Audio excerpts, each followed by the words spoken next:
Commander Vex Thul stood on the bridge of the massive warship called Time's Dominion's Edge Asterisk. Through the wide windows, he could see the stars stretching out in all directions. Behind his ship, hundreds of other Zephyrian vessels moved through space like a dark cloud of metal and death. The commander was tall, even for his species. His blue skin gleamed under the bridge lights, and his forearms moved gracefully as he worked at different control panels. His people, the Zephyrians, had been conquering worlds for 300 years. In all that time, they had never failed to take what they wanted. "Sir," called out his communications officer. "Keltar, the reports from the latest conquests are ready for your review." Vex Thul walked over to the main display screen. Numbers and images filled the holographic projection. 17 different worlds had fallen to Zephyrian might in just the past few months. Each conquest had followed the same pattern, and each had been easier than the last. "Show me the Nexari system first," Vex Thul said. The display changed to show a world covered in crystal formations that sparkled like diamonds. The Nexari were a proud species who had built their cities from living crystal. They could grow their buildings and ships from the same material that made up their bodies. The Nexari resistance lasted exactly 4 hours and 23 minutes, Keltar reported. They lost 2 of their crystal ships to our opening barrage. After that, their High Crystal Council transmitted surrender codes immediately. Vex Thul nodded. The Nexari were smart. They understood that fighting the Zephyrian fleet would only lead to more death. Better to surrender quickly and keep most of their people alive. "What about the Keltorian Empire?" the commander asked. The screen shifted to show a world of golden cities and floating palaces. The Keltorians had once been a mighty warrior culture. Their empire had lasted for thousands of years before the Zephyrians arrived. "Even easier, sir," Keltar said with what might have been a smile. "Their homeworld had powerful energy shields. We fired on them for exactly 12 minutes. When the shields failed, Emperor Thax Yulon himself came on the communications to surrender. He said he would not watch his people die for nothing. The pattern was always the same. The Zephyrians would arrive with their massive fleet. Local forces would see the thousands of ships and realize they had no chance. Smart leaders would surrender quickly. Foolish ones would fight for a few hours or days, lose some ships, and then surrender anyway. The Synthites were the most interesting," Keltar continued. "Their artificial intelligence calculated their chances of victory and determined it was 0.003%. They transmitted surrender codes before we even fired a shot." Vex Thul allowed himself a moment of satisfaction. The Synthites were known across the galaxy for their perfect logic and advanced computers. If even they knew that fighting was pointless, then truly no one could stand against Zephyrian might. The commander walked back to his command chair, a massive seat that put him above everyone else on the bridge. From there, he could see the entire fleet through the main view screen. Hundreds of ships, each one larger than anything most species had ever built. The smallest Zephyrian destroyer could defeat most species' biggest battleships. "Sir," another officer called out, "Navigator Hexrin has the route to our next target area plotted and ready." "Put it on the main screen," Vex Thul ordered. A star map appeared, showing their current location and the path ahead.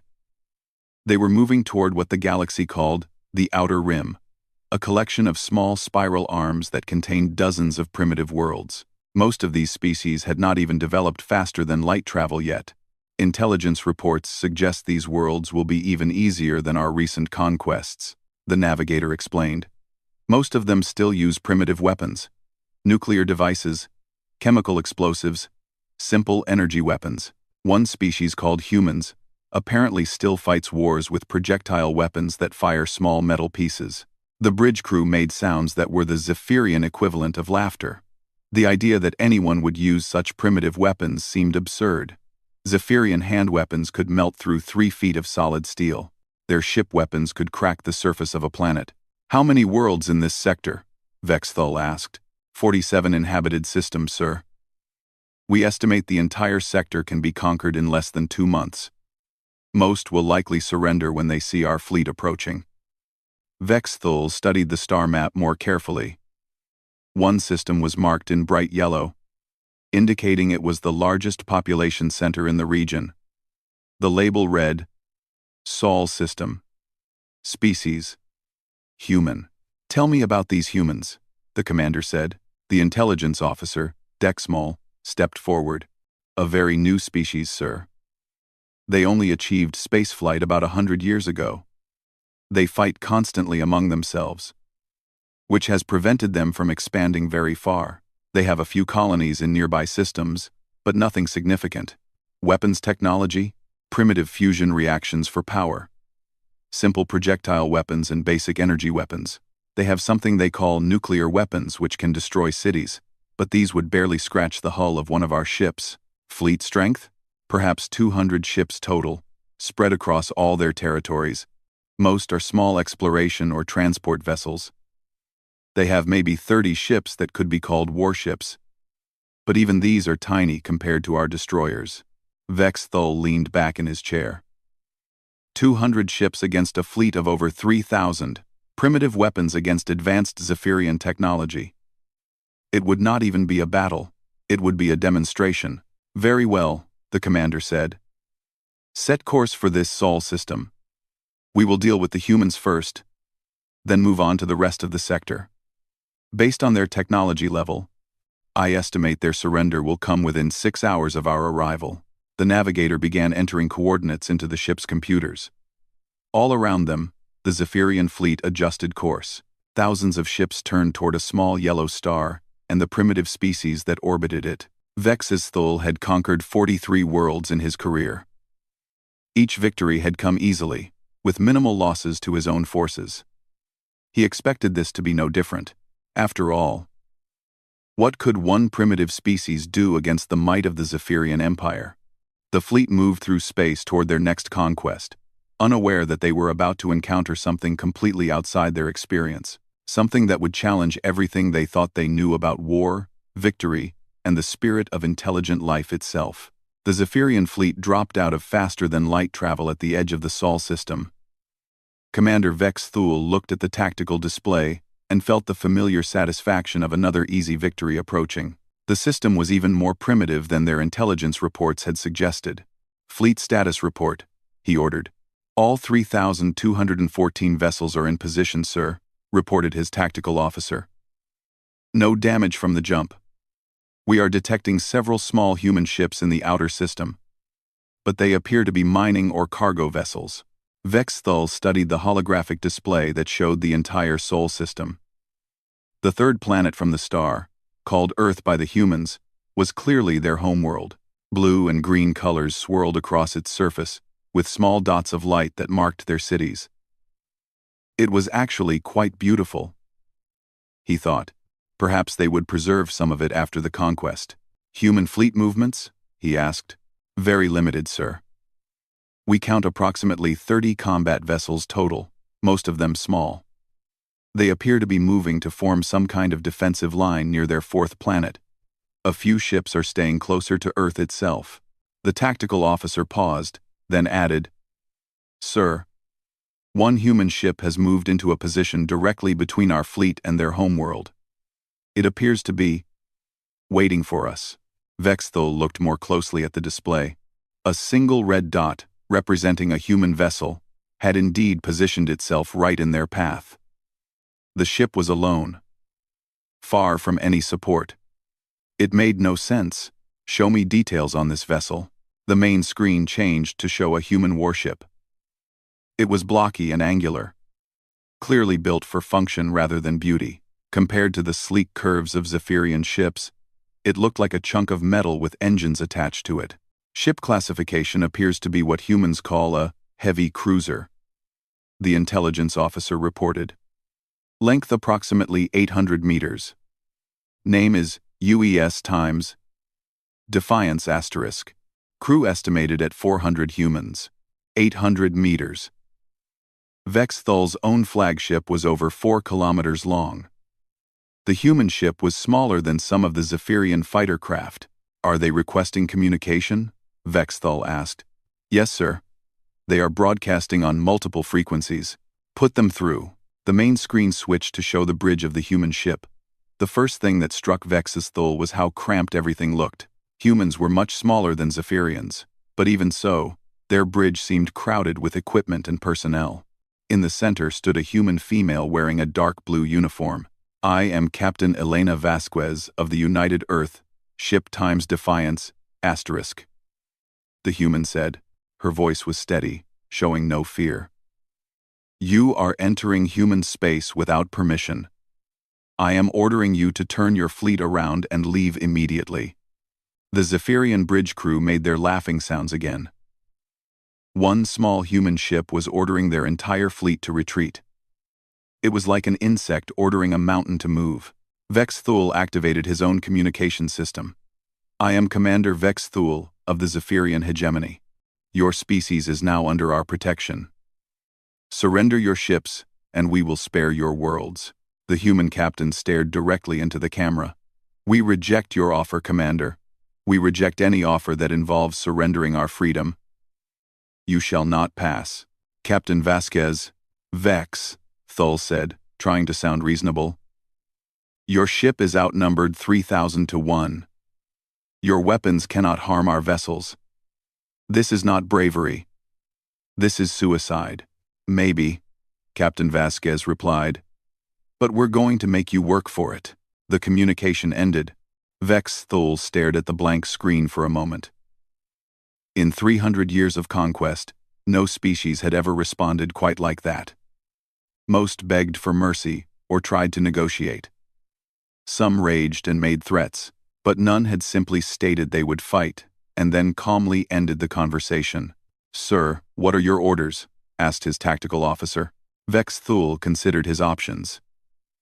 Standard procedure was to demonstrate overwhelming force, then accept surrender. A single plasma burst should disable the human ship without destroying it completely. The crew would see their situation was hopeless and give up. Target their engine section with a focused plasma beam.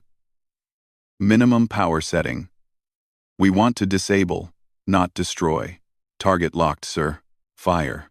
A bright blue beam shot out from the Times Dominion's edge *. It crossed the distance between the ships in seconds and struck the rear of the human vessel. Plasma energy washed over the Defiance's engines and hull. Any normal ship would have lost power and been helpless. Instead, the human ship turned toward the Zephyrian fleet and began moving forward. "Sir," the tactical officer said, confusion clear in his voice, "their engines are still functioning. The plasma beam caused damage, but they appear to have backup systems." "Backup systems?" Vex Thul had never heard of anyone having backups for their main engines. "Yes, sir, and sir, they're firing at us." The human ship had indeed opened fire. Streams of projectiles and energy beams shot toward the Zephyrian fleet. Most of the shots were too weak to do any real damage, but some of them actually made contact with the smaller ships. "Report!" Vex Thul demanded. "Cruiser Times Shard of Victory Times reports minor hull damage from human weapons," came the reply. Battle Cruiser Times Endless Conquest Times reports several small holes in their outer armor. Vex Thul could not believe what he was hearing. Human weapons were actually doing damage to Zephyrian ships. Not serious damage, but still more than should have been possible. How is this happening? The intelligence officer looked at his readings with obvious confusion.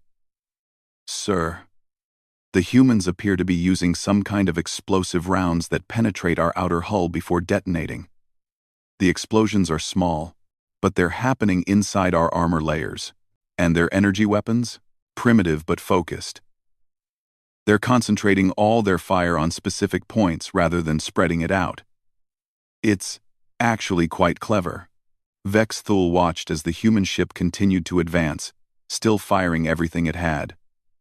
More reports came in of minor damage to his ships, nothing serious yet, but the fact that any damage was occurring at all was unprecedented. "Sir, should we return fire with full power?" Vex Thul hesitated. Something about this situation felt wrong. Not dangerous. Exactly. But different.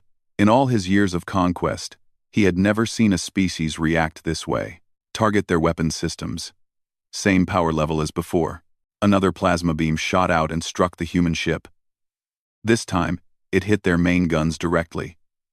Explosions blossomed along the Times, Defiance's Times hull, as weapon systems were destroyed, but the ship kept coming, and somehow, it kept firing. Sir, they're using secondary weapons now, and, sir, they're launching smaller craft. Vex Thul looked at the tactical display. The human ship was indeed launching what appeared to be shuttles and fighters, all heading directly for the Zephyrian fleet. Those craft are too small to be a threat, he said. Yes, sir. But, sir, they appear to be on collision courses. The first shuttle reached a Zephyrian destroyer and exploded against its hull. The explosion was small, but it was followed by several others as more human craft rammed into Zephyrian ships. They're using their own people as weapons, the tactical officer whispered. Vex's Thul had seen many things in his career, but this was completely outside his experience. Species fought to preserve their lives, not throw them away in pointless gestures. The Times Defiance Times was still advancing, still firing, despite having taken damage that should have disabled it twice over. Its captain had promised to make them work for their victory. For the first time in decades, Vex Thul began to wonder if this conquest would be as easy as all the others. 6 hours had passed since the battle began, and Commander Vex Thul was beginning to feel something he had not experienced in decades. Genuine concern. The human ship Times, Defiance Times, should have been destroyed or surrendered long ago. Instead, it continued to fight with a determination that defied all logic. The vessel was barely holding together, its hull breached in dozens of places, atmosphere venting into space like blood from wounds, yet somehow, it kept moving and kept firing.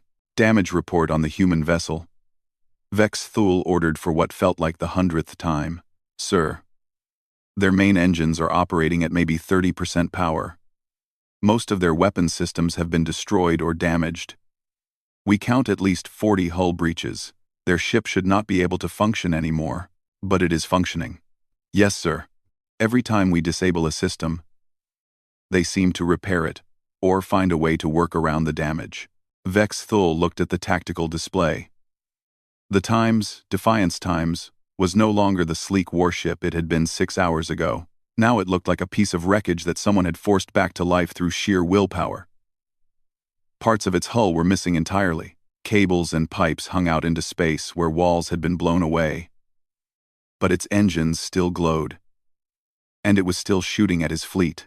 Sir, called out his communications officer, we're receiving reports from other sectors of the system. What kind of reports? Similar encounters, sir. Human ships that refuse to surrender or retreat. Battle Group 7 reports that a human destroyer rammed one of our cruisers after losing all its weapons. Battle Group 12 says 3 human ships ganged up on one of our battleships and actually forced it to retreat for repairs. This was impossible. Human ships were tiny compared to Zephyrian vessels.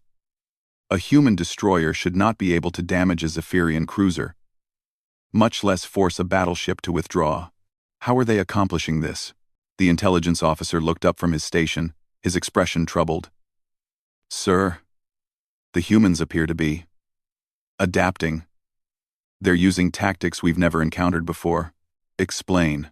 When their main weapons fail, they switch to backup systems we didn't even know they had.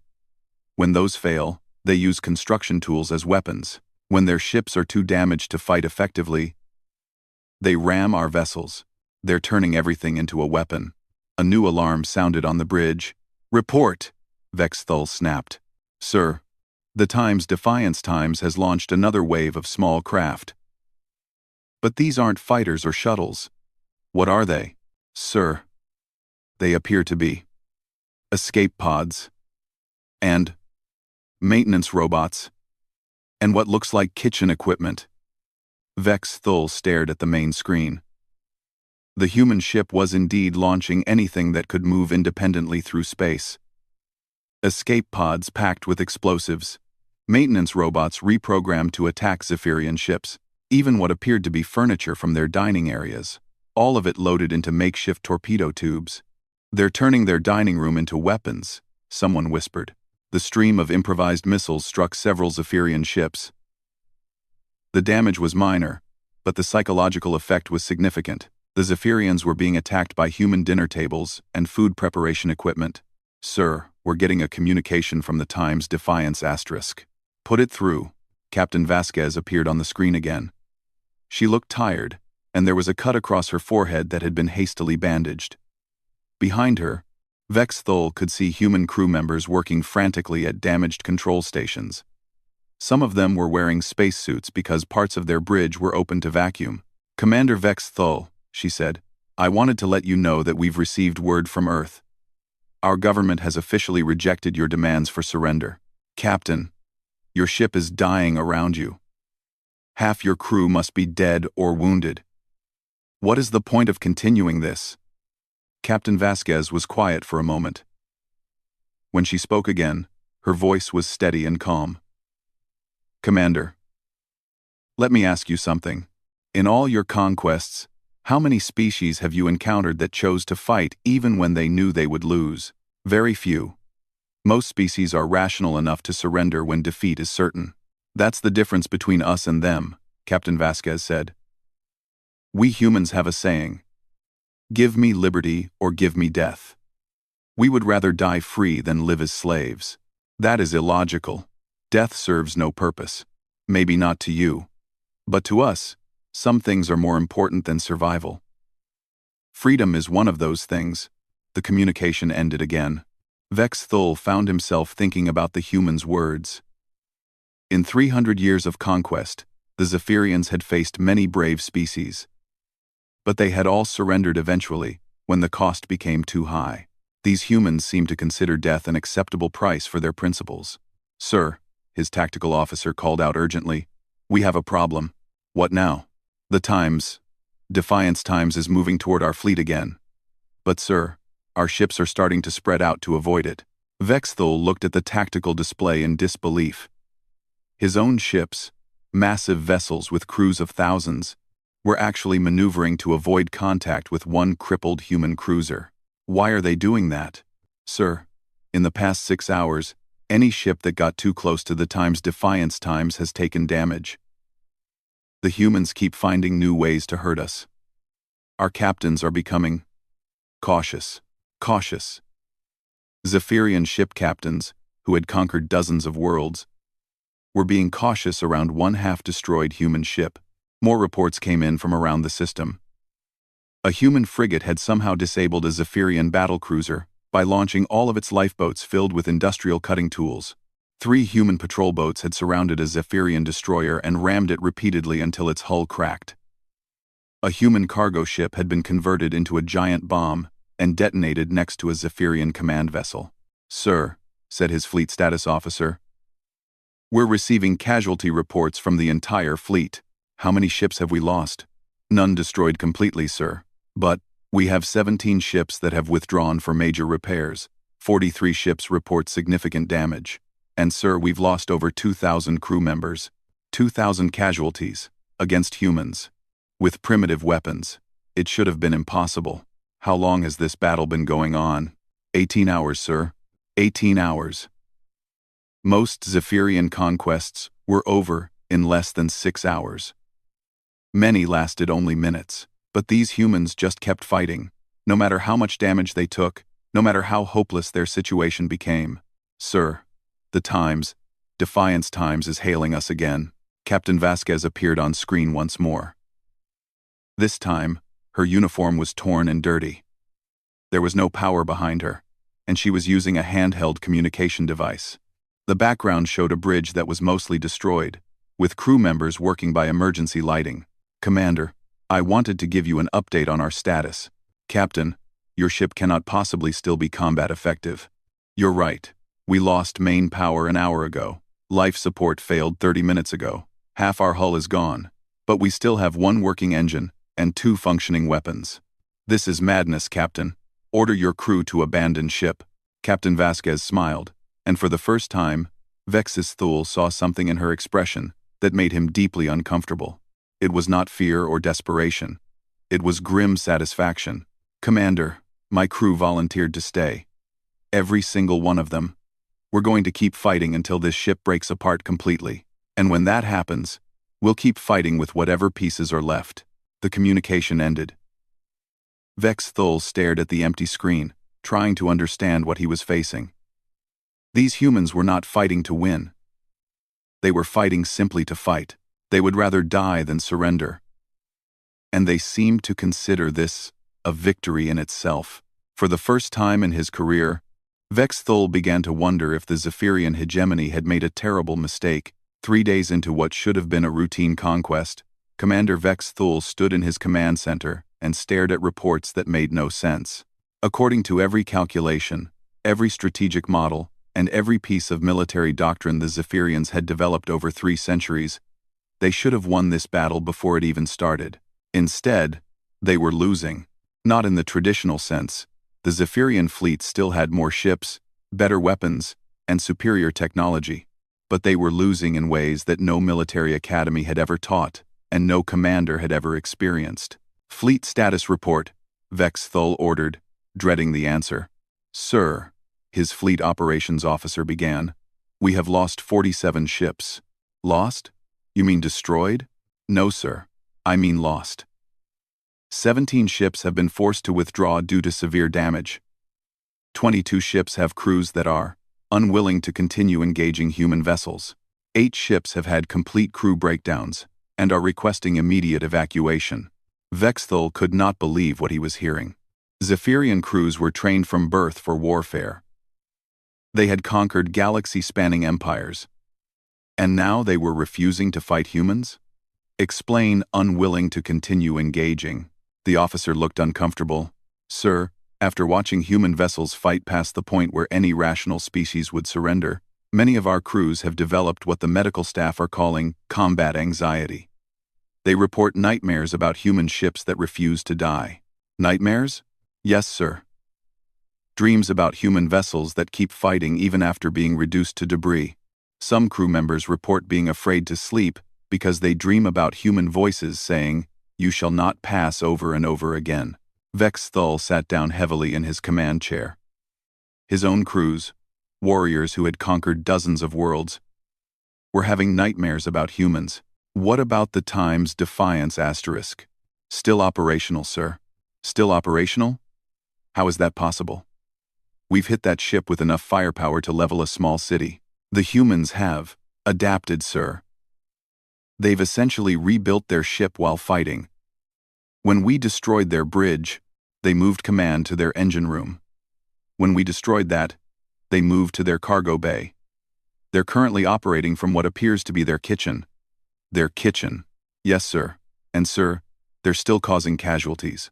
The main tactical display showed the current state of the battle. The human ship Defiance Times, was barely recognizable as a vessel anymore. It looked like a collection of metal pieces held together by cables and determination, but it was still moving, still fighting, still somehow finding ways to hurt Zephyrian ships. Sir, called out his intelligence officer, we have new information about human military doctrine. Go ahead. We intercepted communications from Earth Command. Sir, the humans don't consider this battle to be about winning or losing. They consider it to be about setting an example. What kind of example? That humans will never surrender. That conquering humanity will cost so much that it won't be worth the effort. They're not trying to defeat our fleet, sir. They're trying to make us decide that conquering them is too expensive. Vex Thul felt something cold settle in his stomach. Are they succeeding? The intelligence officer hesitated.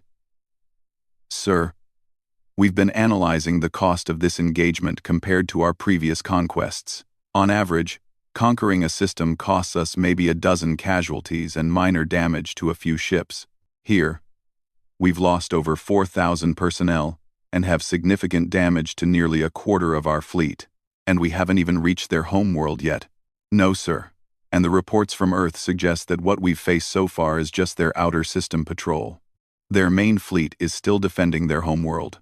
Vex Thul looked at the tactical display again. If this was just their patrol force, what would their main military be like? Sir, his communications officer called out. We're receiving a transmission from Earth. Put it through. The main screen showed a human in a formal military uniform sitting at what appeared to be a command center. The human was older than Captain Vasquez, with gray hair and tired eyes. I am Admiral Chen of the United Earth Defense Force, the human said. I'm speaking to the commander of the Zephyrian fleet. I am Commander Vex Thule. Are you prepared to discuss surrender terms? Admiral Chen was quiet for a moment, then shook his head slowly. Commander, I don't think you understand the situation. We're not going to surrender. Not now. Not ever. The question is whether you're prepared to pay the price to conquer us. Your outer defenses have caused us some casualties, but nothing we cannot handle. Commander, let me share some information with you. Captain Vasquez and her crew on the Defiance Times are heroes to our entire species. Right now, billions of humans are watching her fight your fleet. Children are learning her name in school. History books are already being written about her courage. Admiral Chen leaned forward slightly. You see, Commander, you've given us exactly what we needed most, which is proof that humans will never give up. Captain Vasquez has shown every human alive that we would rather die fighting than live as slaves. When your fleet finally reaches Earth, you won't be facing soldiers who hope to survive. You'll be facing people who have already decided that death is better than surrender. The communication ended. Vex Thule stared at the blank screen, trying to process what the human admiral had told him. Sir, his tactical officer said quietly, we're receiving reports from our scouts near Earth. What kind of reports? Sir, the humans are converting everything into weapons. Cargo ships are being loaded with explosives. Passenger vessels are being turned into missile platforms. Even their civilian space stations are being rigged to explode if we try to capture them. How many ships are they preparing? Sir, it's not just ships. They're turning their entire civilization into a weapon. Every human in space has volunteered to fight. They're not planning to defend their world, sir. They're planning to make conquering it cost us our entire fleet. Vex Thule looked at his fleet status display. 3,000 ships had entered this system. Now he had maybe 2,000 that were still fully combat effective, and they hadn't even faced the main human defense force yet. For the first time in his military career, Vex Thule found himself calculating the possibility of defeat. Not just strategic defeat, but complete destruction of his fleet.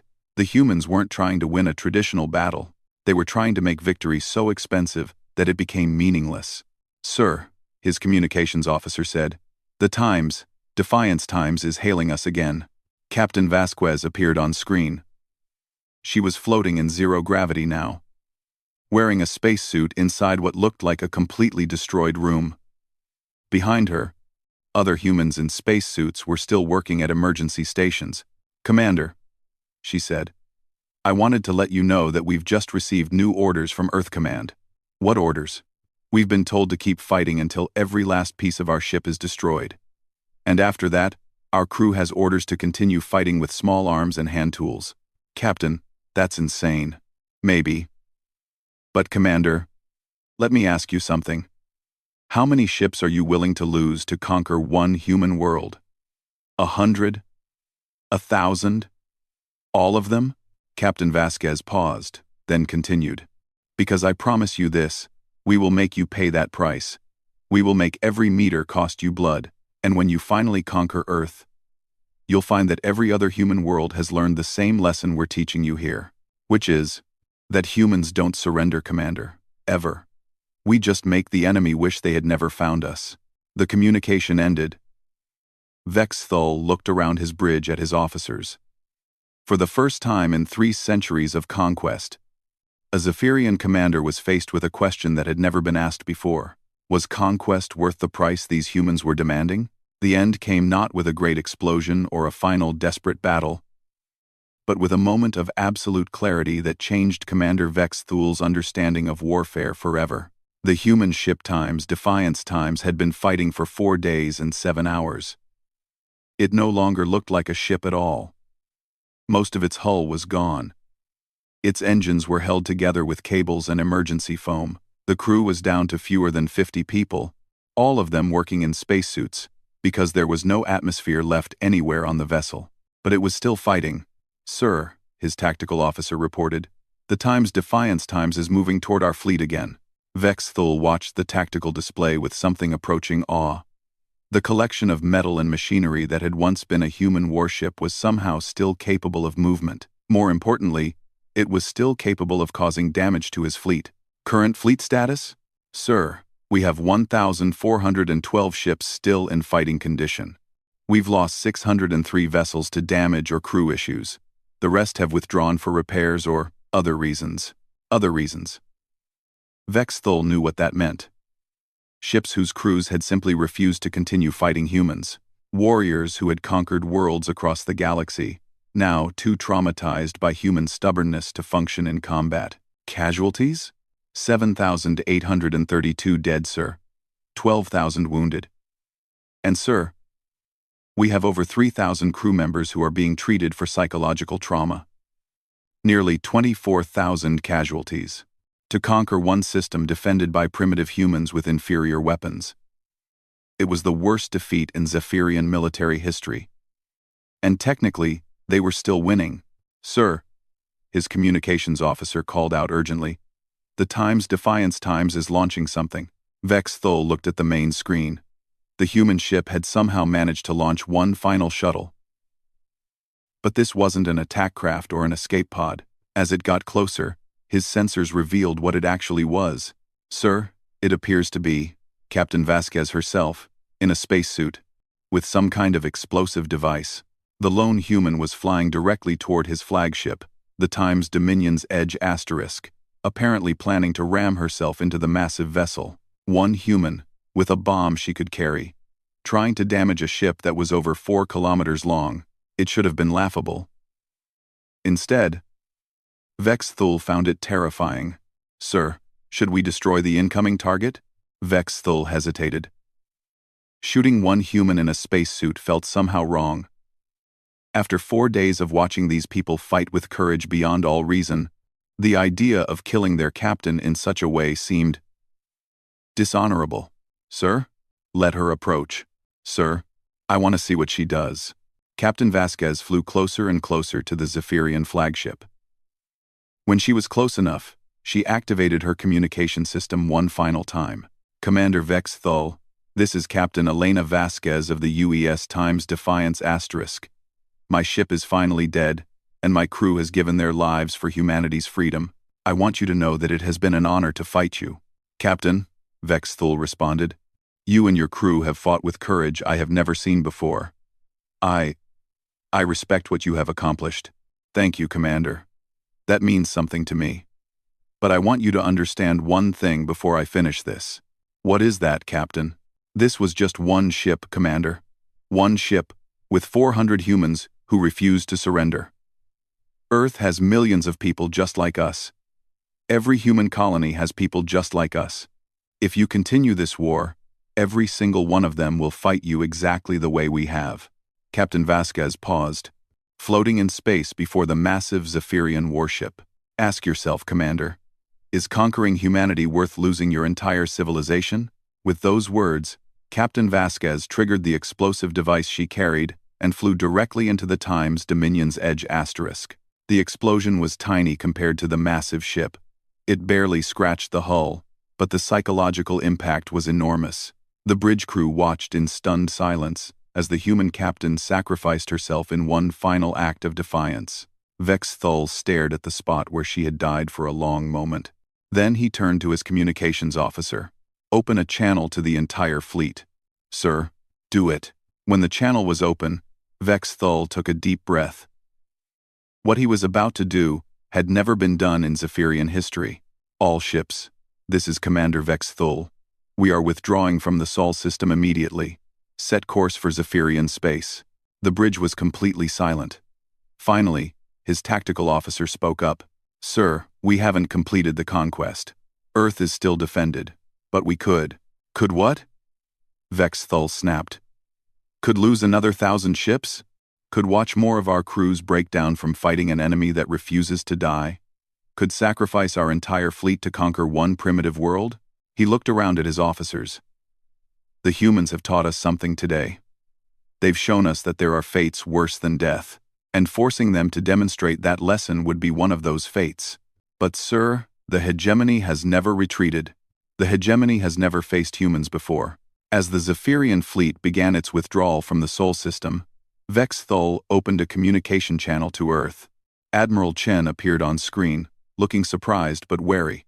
Admiral, Vexthul said, I am withdrawing my fleet from your space. I am withdrawing my fleet from your space. Why? Because Captain Vasquez and her crew taught me something about the cost of conquest. Your species has shown us that some victories are too expensive to achieve. Admiral Chen was quiet for a moment. Commander, what will you tell your government? The truth. That humanity cannot be conquered because humans would rather die than surrender. That continuing this war would cost us everything we have built. And what happens next? Vexthul considered the question carefully. I believe, Admiral, that my government will be interested in discussing a different kind of relationship with humanity, one based on mutual respect rather than conquest. 3 months later, Commander Vexthul stood in the great assembly hall of the Zephyrian hegemony, addressing the ruling council. Behind him was a holographic display showing the Sol system and the remnants of the human ship Times Defiance asterisk. In conclusion, he said, I recommend that the hegemony offer humanity a treaty of mutual non-aggression and potential alliance. Commander, said the first counselor, in 300 years of expansion, we have never offered such terms to any species. In 300 years of expansion, we have never encountered a species like humanity. Are you saying that humans are superior to us? No, counselor. I am saying that humans are different. They have shown us that there are some things more important than survival. They have shown us that the will to fight can be more powerful than superior weapons or numbers. Vexthul gestured to the image of the Times Defiance asterisk. This one ship, with its 400 crew members, cost us nearly 25,000 casualties and forced the withdrawal of an entire fleet. If we had continued to Earth, the price would have been unthinkable. So we are to fear these humans? We are to respect them, counselor, and we are to learn from them. The council voted unanimously to approve the treaty. It was the first time in Zephyrian history that they had offered terms of equality to another species. Years later, when young Zephyrian warriors asked about the human wars, their instructors would tell them about Captain Elena Vasquez and the crew of the Times Defiance asterisk. They would learn about the species that taught the galaxy a new truth. That the strongest weapon in the universe is not superior technology or overwhelming numbers. It is the absolute refusal to surrender, no matter the cost. The humans had conquered nothing with their victory. They had gained no territory, captured no ships, killed no great enemy leaders. But they had accomplished something far more important. They had earned the respect of the galaxy's greatest conquerors, and in doing so, they had secured their freedom for all time. The lesson of the Times Defiance Times became known throughout Zephyrian space. There are some species you do not conquer. You learn to live with them as equals, or you learn to leave them alone. Humanity had chosen to teach that lesson the hard way, and the galaxy had learned to listen.